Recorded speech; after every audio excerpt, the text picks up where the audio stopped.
Good day guys and welcome to our today's vlog.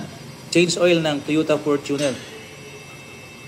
Medyo matagal-tagal na guys. At ngayon na yung schedule. Ito yung tamang paraan at procedure sa pag-change oil. Yung ginamit na change oil natin dito is Valvoline Common Power or Power Common Rail. At yung ating oil filter, Vic C111. Okay, so sundan lang natin guys ang procedure dahil tama ito para hindi tayo loko ng mga nag-change oil. Dapat mayroon tayong background. Una dito, ang pagtanggal ng drain plug sa engine oil.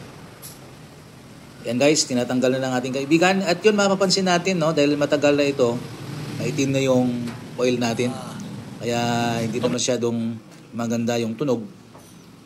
Sunod, oil filter. Dito yan guys nakakabit. At tandaan niyo yan. Drain plug ng engine oil. Tapos pag tapos na yan, na drain na natin yung oil. Ito naman yung oil filter. Yan, dalawa yan, no? Drain plug, oil filter. Yan, mayroon nilalagyan to ng karton para hindi siya sasabit sa chassis.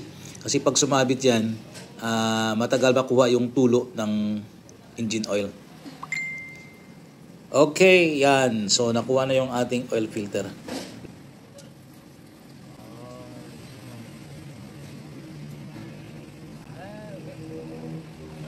Next guys, yon binubugahan yan. Kasama yan sa package ng ating change oil.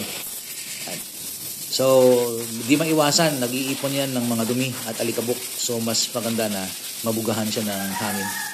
Kasama pa sa package sa pag-change oil, tandaan niyo yan, itong ating aircon air filter dito sa loob. Mayroong dalawang lock yan. At ito yung ating air filter sa aircon.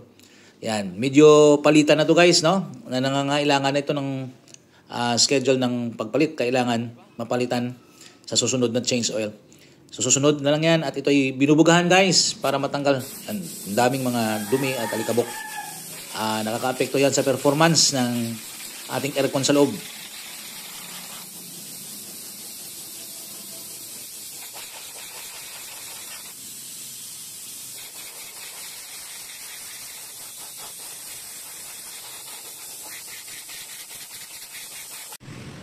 So, after malinis guys, i-reinstall ka agad para hindi makalimutan.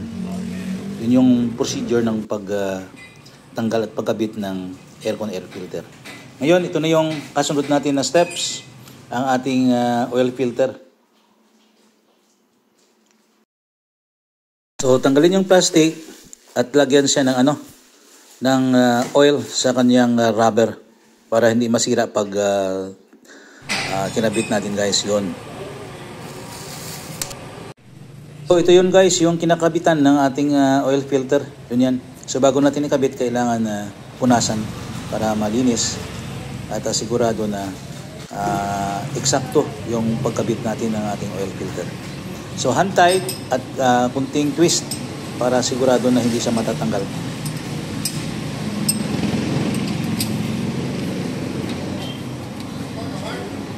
So bago maglagay ng oil, ibalik natin yung drain plug.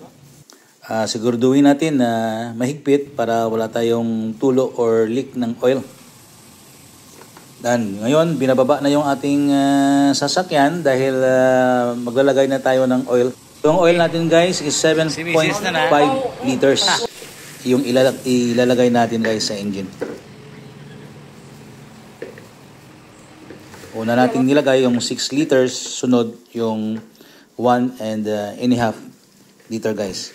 So ito lang yung procedure guys, no? Para mayroon kayong background kung paano ito ginagawa ang pag-change oil ng sasakyan.